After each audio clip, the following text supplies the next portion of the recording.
Good evening, ladies and gentlemen. Welcome back to Real Reds Talk, your favourite football fan channel made in Manchester. As you can see, today we've been blessed with a very insightful guest. Didn't mean for that to rhyme, but it did. Who has been on before and always gives solid information with a fantastic insight to all things Manchester United. So thank you for coming back on, James. What a time to be a United fan, right? Yeah, isn't it? It's never a dull day.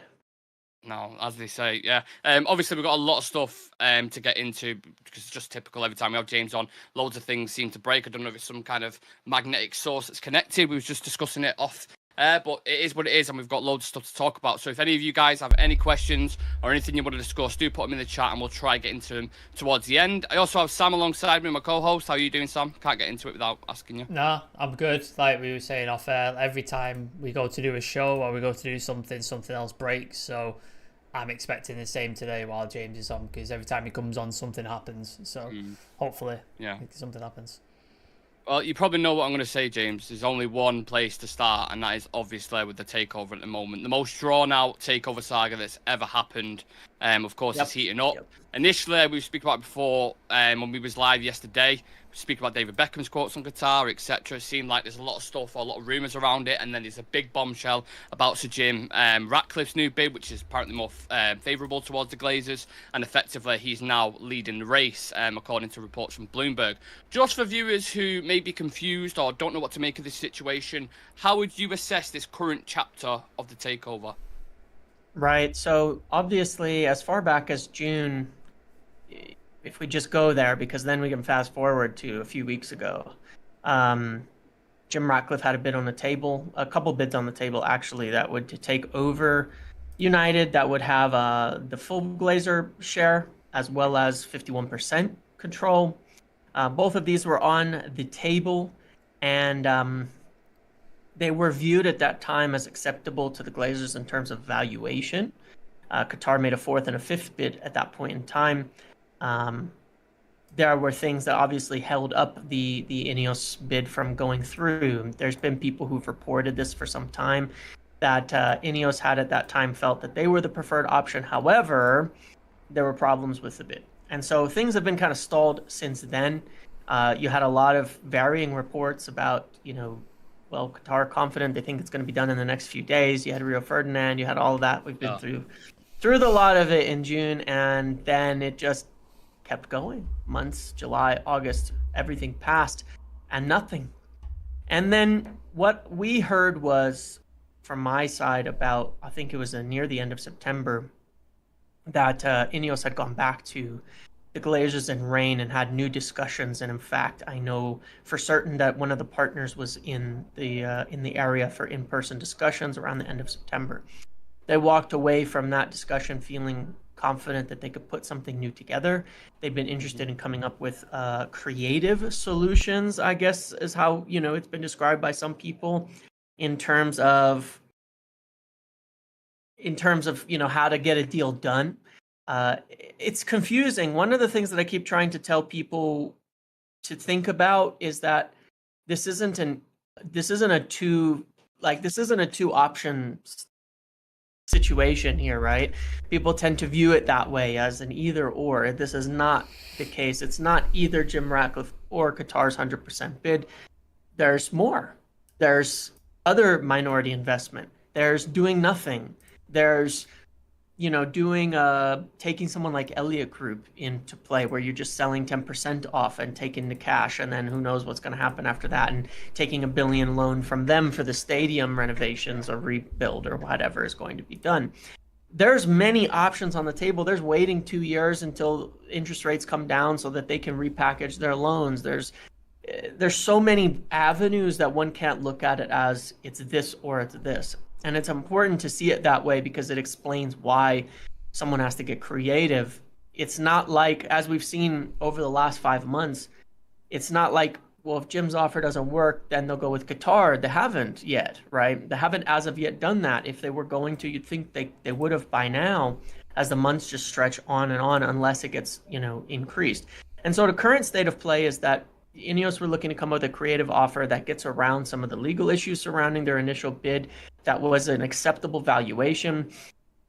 But the thing that's been made very clear to me, and I said this on my video this morning, and it was really important. I was hoping to get this clarification before we had this conversation, because I don't support a 25% bid from anybody for just 25%. That's not what any of us want, right? I don't think there's a United fan alive, I don't care who you are, that says we're okay, buy 25% and then the status quo remains the same. That money doesn't go into the club, right? That $1.5 billion for 25%, we're not seeing any of that money. That money is going to the Glazers.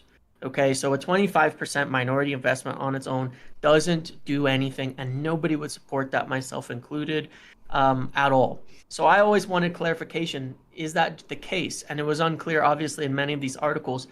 They didn't know, and they said as such. They didn't say it was just 25%. They were just saying, we don't know. Is this an initial? Is this a first route?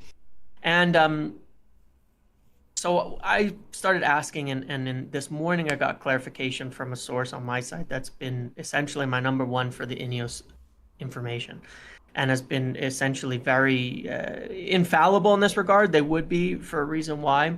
But the goal for them is to take over the club. And they're looking at the creative ways to do this.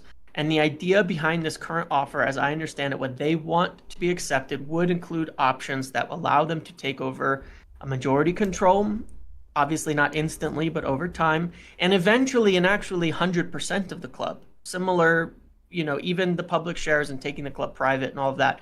The long-term goal would be that. Jim Ratcliffe has done that with every purchase he's ever made. There was a good article by someone in The Athletic about this, saying even though it hasn't been mentioned, every time Jim Ratcliffe and Ineos buy a company, they take it off the market long term and they bring it private, and they want to own all of it. They don't want anyone else involved. And that would still be the long-term goal for Ineos, and that is the long-term goal for this club, that as part of this deal, they take it over. And hopefully eventually have all of it, but at least hopefully in the not too distant future, take over a majority. And so that's kind of the state of play on this, is that this is where this bid is going. The idea is that they're going to be able to become majority owners in the short term as well. There would be stipulations that allow for them to invest in the club, and that they have control of any capital investment. So if they put 600 million in, it's not the Glazers getting to decide what to do with that money. It would have to go, they would have complete control over that money to, say, pay off the debts. There's a lot, this gets very complicated, and so it won't bore everybody with the details, but there's even ways where where Ineos could loan the money, 600 million, into the club, and rather than paying it back, it turns into equity in the long term, which equity simply means ownership. Yeah. And so there's a lot of ways that this can be done following this, and a lot of that will be built into the offers. This is why it takes a lot of time too, and why it might be weeks, it have taken weeks even from those conversations, or may have been even being worked on for the last few months before they could actually present an offer, where these things are all stipulated, obviously in writing, with all the legal backings that it would entail, so that it's not leaving it up to the Glazers to decide, but it is all there, contractually obligated. It's there. We can do this with the money. We can buy this at this point in time. We can buy these shares at this point in time for this value. And it makes it, something of a guarantee. And so that's what Ineos are going for. That's what they're hoping the Glazers will accept. That's what the Glazers are, based on these reports, now going to review. I think they've reviewed it, but it's to a point where they're going to hold a board meeting, which is what is done on these types of things, to essentially take a vote and decide, are we going to move forward with this offer? Are we going to, there's a few different things they can do now, right? They could move forward with the offer and just straight accept it. They could move forward into exclusivity on something like this, where they could then say, all right, for the next month, nobody else is allowed to be involved. We can't take other offers. Next 2 months, 6 months, we can't even accept a deal unless you back out of this. And we're going to work on this in detail. Exclusivity is a very stringent legal agreement. Or they could say, well, we like it, but let's wait and see if anything else happens, right? If Qatar up their bid or something like that. You'd hope for some kind of conclusion to come from this board meeting. That would be the idea. It is significant if they're having a board meeting to discuss this. That has not happened many times through this process. So that's kind of the state of play. You've kind of covered the question I was going to ask, because I was going to ask you about Sir Jim and whether this is a very shrewd business move, because like you said, he has done this before, the way he captures companies and the way he takes over. Or do you think it's a sort of last desperate Hail Mary attempt to break this deadlock? But you've kind of covered that in what you've just said. Say the Glazers do accept that, is, like you said, there's legal ramifications and stuff like that. Is there a route out where the Glazers do eventually get forced out? Or is this just them trying to get a cash injection so they can hold on to power for like however many years and then sell whatever portion of the club they then own for a significant amount of money to maybe somebody else, maybe not Sir Jim Ratcliffe? And then the second part of that is, does Qatar now come in with an even higher bid, or do you think they're steadfast in what they've said? It's like, this is the last deal, we're walking away from the negotiations. If you don't take it, then we're done. Yeah, so these are good questions. So certainly the to answer the first one, because that's the most important thing. As far as I understand it, this offer would not go forward if it did not include like actual guaranteed buy options for Sir Jim Ratcliffe to take over from the Glazers. One of the things like the Glazers have right now as part of their board agreements is none of them can sell to anybody else, right? They all have to approve it. Well, if Jim Ratcliffe comes in, and it's not majority, it's 100%. That's part of the problem of this, right? Like 4 Glazers can't decide yes, and then they can sell to anybody else. It's a whole group agreement. Well, the way that this would likely occur is this sounds really bad because this is what people are going to hate, is that Jim Ratcliffe becomes almost essentially a member of the Glazer family in respect to these legal obligations. What that means is they cannot sell to anybody else, right, without his approval, right? But more importantly, it would likely include preset dates and prices for options for the Glazer shares that would be specifically set for Jim Ratcliffe to buy in the future at these points in times in order to get control. And so that would be more important. That, as I understand it, is what would be built into this. So they cannot hold on if he decides he wants to buy it in the future, right? They can't just hold it forever. It may not be that there are options for 100% of their shares, but there should be options in there as for a majority over this period of time. And so it should eliminate the possibility that they could just say no in the future, right? That's part of it. Nobody walks into these things with a handshake and says, well, we think the Glazers are going to sell in the future, because if he's going to pump money in for debt, if he's going to pump money in for infrastructure, it's more like if you're buying a house and you put 20% down and you know, as long as you keep making your payments, that's your house later on, you're happy to invest in your property, right? Any property. You're happy to do renovations. You're happy to fix it up. But if you were to buy 20% and you're not going to gain equity over time, you're not going to invest. There's no reason to. And then so that should answer that. Yeah, go ahead. Yeah, and on the Qatari thing, do you think they come back in, or do you think they're going to stay firm to their word and just be like, no, this is the last offer, and if it doesn't happen, we don't come back? I mean, I would lean to the idea that they don't, only because of what's out there. It's been 5 months. Why wouldn't they have increased it already? And then secondly, the Times, I think people have written off some of the things that the Times have said on all of this. They have very good sources with the Rain Group. They've been saying for months that Jim Ratcliffe is the preferred offer, and they've been working on creative solutions. They're the only ones who've been saying this consistently, and people wrote it off because whatever reasons. But here we are, that essentially that's been confirmed at this point in time. Ineos have been in regular contact. They've been working on creative solutions. And they wrote a report last Friday that Qatar would not raise their offer. Now, there's another factor to this, which is, for some reason, and Ineos know this, for some reason, Qatar don't think Ineos are serious. And it is actually somewhat baffling to Ineos why Qatar would think that. They don't know if it's gamesmanship of like, they don't want to admit that there's another buyer that may be getting the best of them, or what.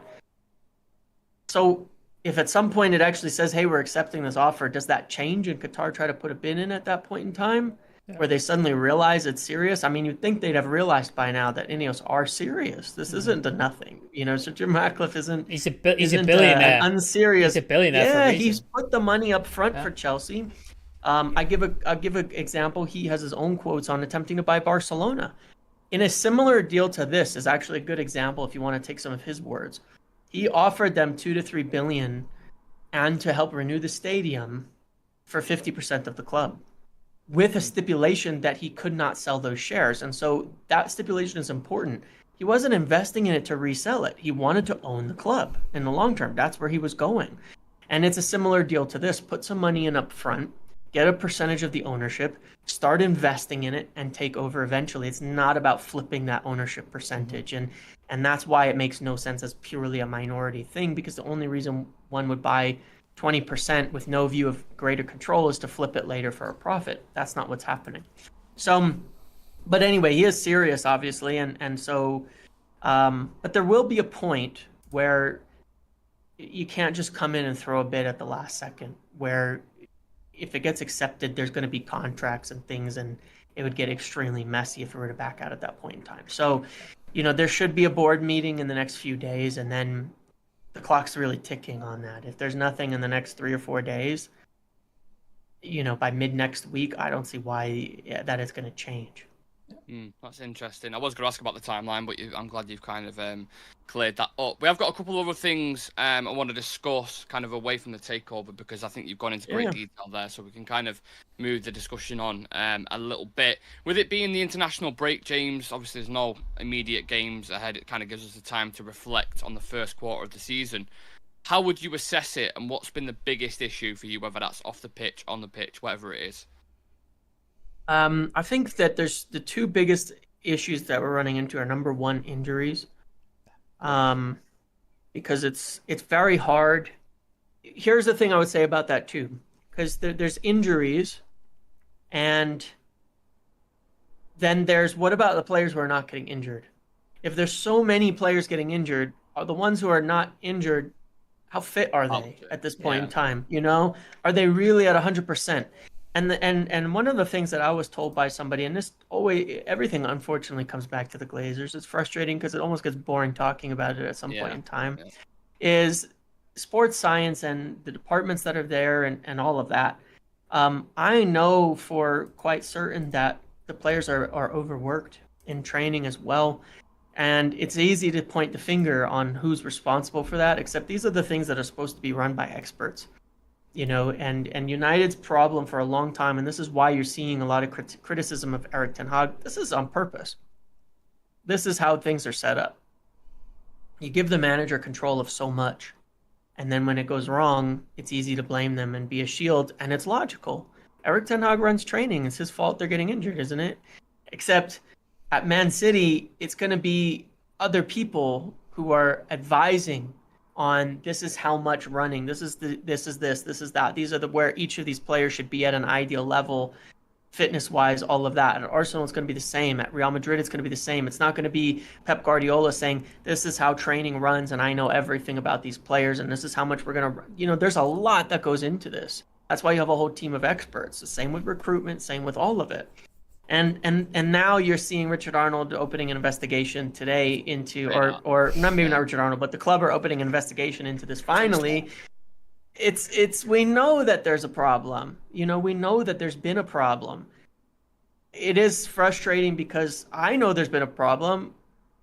I feel like they should have known about that earlier, that there's something wrong going on in there.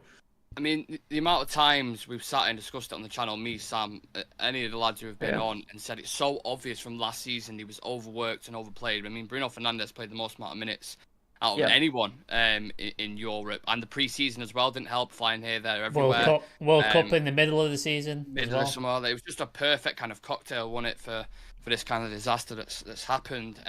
Sam, you wanted to touch, was it on Onana? Yeah, like you spoke on the words, like obviously, because it's United and it's a United goalkeeper. I think Gary Neville said the most under scrutiny position at Manchester United is the Manchester United goalkeeper position.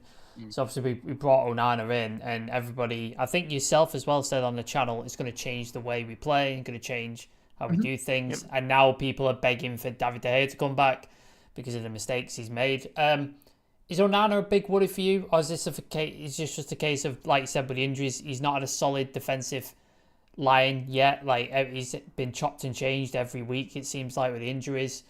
And the fact that every single goalkeeper that's come in post Schmeichel, maybe Van der Sar aside, probably the only one who's come in and been like good from the start, has come in and they've struggled in their first season. David De Gea looked awful in his first season. I think he got replaced by Anders Lindegaard for a couple of games when Fergie realised it was too much for him. Is that what's going on here, or what? You just think he's not the player that we thought he was, and we should drop him and start looking at other options? Well, I have personally a lot of critiques on our recruitment, including under Ten Hag. But funnily enough, I think Onana will be fine. Goalkeepers like this, when you're switching into the style, you expect them to make mistakes. I mean, it was the Champions League final, right? That Yes. Alisson and Courtois both made errors leading to goals. Yep. I think. I mean, Onana's biggest mistakes have been in the Champions League at this point in time, right? I think is that right? Is it Bayern and Galatasaray? Yeah, Bayern and the Galatasaray obviously was a huge error. Yeah. I mean, I'm a little less critical of keepers because first of all, a lot of the criticism has come down to shot stopping on one-on-one chances. My personal view is, once you've allowed a team to have a one-on-one with your goalie, you should just expect it to be in the net. It just should be. You're looking at the wrong end of the spectrum here. You should not be allowing 3 one-on-ones with your keeper at this point in the season. Maybe once a year you should be that's okay, but it's happening way too much, right? For one. It reminds me of the thing with Henderson and Mo Salah in that game, but we were getting decimated that game. Yeah. And I have critiques of Dean Henderson as being a keeper, but I really didn't care about that. I don't expect keepers to save one-on-ones. The passing is another issue, but I think a lot of that does come down to how we play. I mean, the one to Casemiro was just a bozo one, but against Galatasaray. But otherwise, I don't know. You look at the goal versus Brentford. Should he have saved it? There's Maybe. 3 mistakes in there leading up to it. Casemiro, lazy pass, loses it. Yeah, and then slides in. Yeah, Lindelof then comes across to cover it, loses his man behind him. But then I still think Onana, that is a tame shot. He has to do better. Yeah, he should save it. But I will ask you this question. He should save that. At the same time, a good goal scorer in the position that took that shot will probably hit a better shot 9 times out of 10 too. Yeah. One that he has much less chance of saving. And so it's you're going to get a lot more improvement in the team by preventing that shot in the first place than you are by fixing the goalkeeper. Because 9 times out of 10, that shot's going to go in the corner, and he's going to have no chance no matter what. And so that's my view. I think he'll be okay. I think that he'll be okay in the end. I think the defensive setup is a way bigger problem right now. Yeah. I did a video on Onana today, actually, funnily enough, which is dropping over the weekend, and I looked into deep-rooted background when he was at Ajax and his kind of unorthodox style of goalkeeping, and they looked into it. They told him he was doing it wrong, and Onana was like, "No, I'm absolutely positive. The reaction time's quicker." They actually tested it on him, like got all the kind of work on him, and it was like, yeah, he's absolutely spot on. He's reacting to the ball much quicker. And then the academy keepers, likewise at Ajax, started implementing himself and kind of goalkeeping that way. I also think, like you mentioned with the defence as well, that's in front of him. We've had 6 or 7 different centre back partnerships so far this season. Went through them all before. Like, different fullbacks as well. Fullbacks as well. Midfield chopping and changing everywhere. So it just doesn't help at all when you have no stability in front of you. And I think that's absolutely bang on. I think it's going to be interesting as we kind of go into the January transfer window and the summer window, because the targets that they're looking at now, I don't know how you feel about this, James. You're looking at, centre backs, potentially another striker, an attacker to replace Sancho if he goes as well. What's your personal preference, and why would you go for these specific players? Yeah, I mean, I would say the first priority is a Casemiro replacement. Overall, it's something we need in the long term, no matter what, right? Even if he was performing this season, you'd still want somebody in by next season, just down to age and things like that. And I think that's a huge. I know for a fact that they were making offers to players in the summer to bring them in. that they've been looking at guys like Onana at Everton. You know, I think these are really good players. I think that would be the biggest game changer for the team at this point in time. Secondly would be at right wing.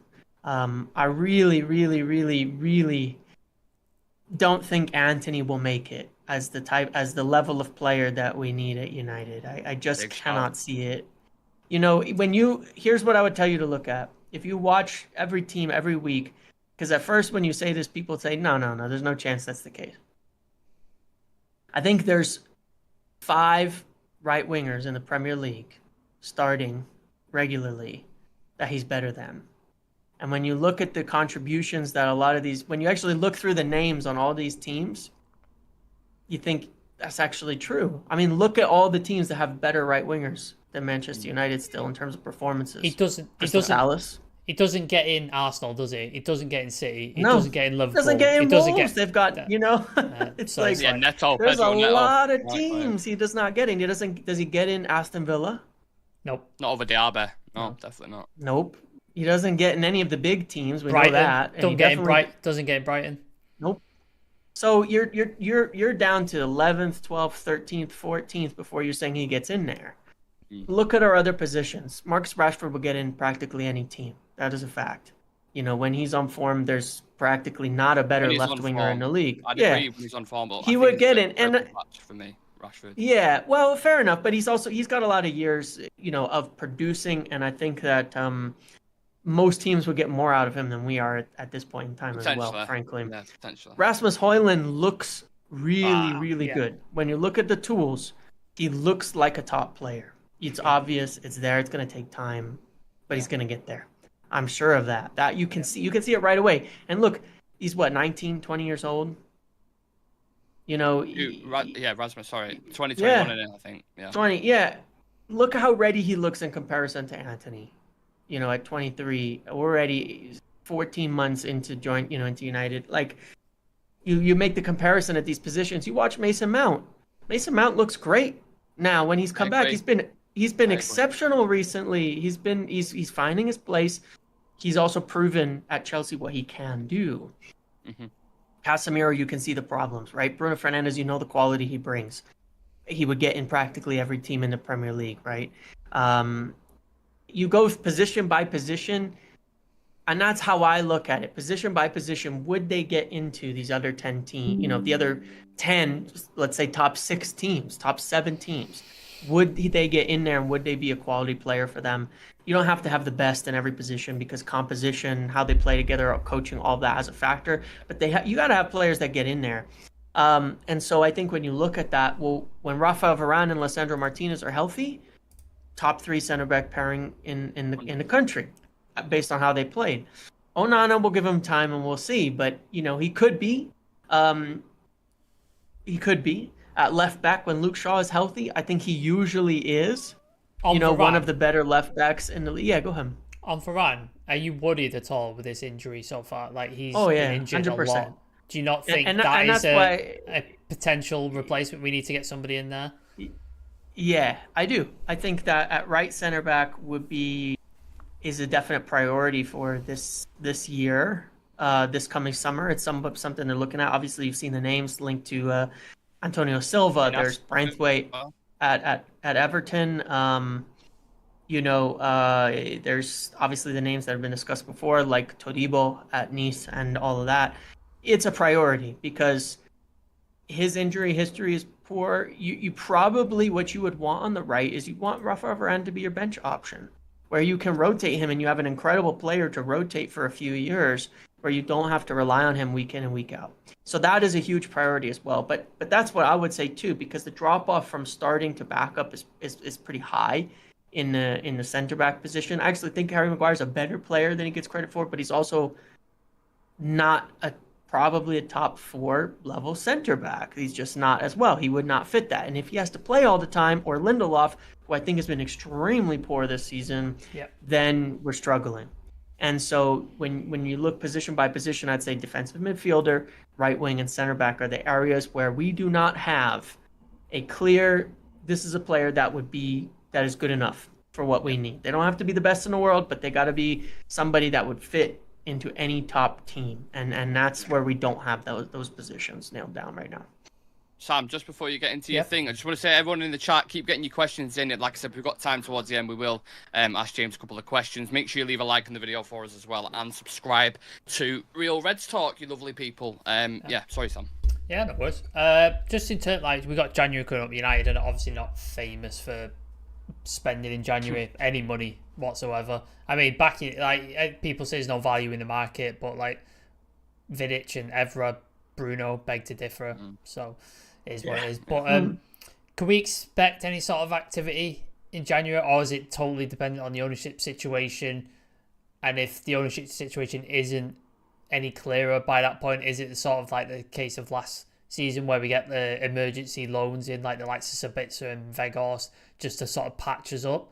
Or do you expect something a little different in January? Yeah, I mean, right now I wouldn't expect anything. I just wouldn't expect anything. I think, I think that, the Sancho situation opens the door for something. If they can get him gone in January, which is paying his looked wages, at, though. absolutely. Nobody's paying his wages. That's the problem, right? Is that if they can get some of his wages off, with an option for summer, then it may allow them a loan. But I wouldn't expect them to buy anybody this January. And even if a takeover kind of comes through, you're talking November investment. It's tough to see something happening by January, but I wouldn't rule it out if takeover does occur before then, of course, or investment and whatever. I certainly would open the door again should something happen before New Year, but as of now, I would not expect any purchases in January, maybe a loan depending on the Sancho situation. I mean, Vegas and De Gea are still floating about, aren't they, in a moment? So maybe you can go back in for them and bring them into the squad. Zayad saying, does Ratcliffe need to sell Nice in order to own us? Like, this multi-club ownership is interesting in it, but doesn't seem like, I think UEFA, was it Alexander Zefrin who came out and said that? Yeah, they've actually loosened the rules on it now, essentially, or they're proposing it. He's also only, if he comes in as 25% owner, it's not relevant either. So it shouldn't be an issue either way. But given that Nice are looking to qualify for the Champions League, it is something worth keeping an eye on the rules in the future, because they would be in the same competition in the future, and there would if the rules are loosened, it's fine, and I think they are being loosened, then it wouldn't matter anyway.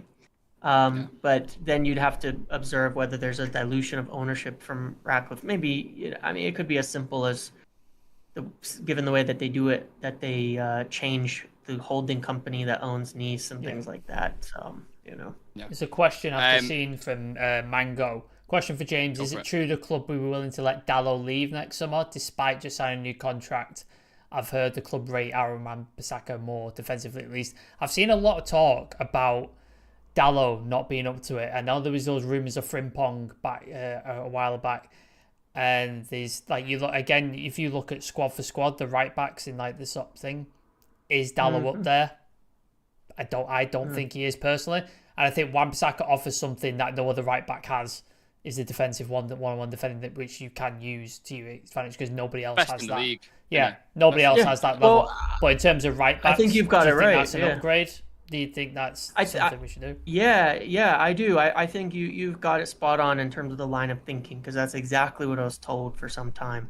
Aaron Wan-Bissaka brings something unique, and he's a tool, a player that he's actually become a lot more competent going forward. It's not like he's a liability as he might have been before. He's a good learner. He's worked really hard to get his way back in the team and gone through quite a lot from what has happened to earn his way back into the team, to starting this year as the starting right back. More to the point, hasn't complained at all, just got on with it, cracked on with it. Yeah, consummate professional, really hard worker, nose down type guy. And hasn't been easy. But, you take like the final versus Newcastle, you had to sub Dalot off in at halftime because of St. Maxim.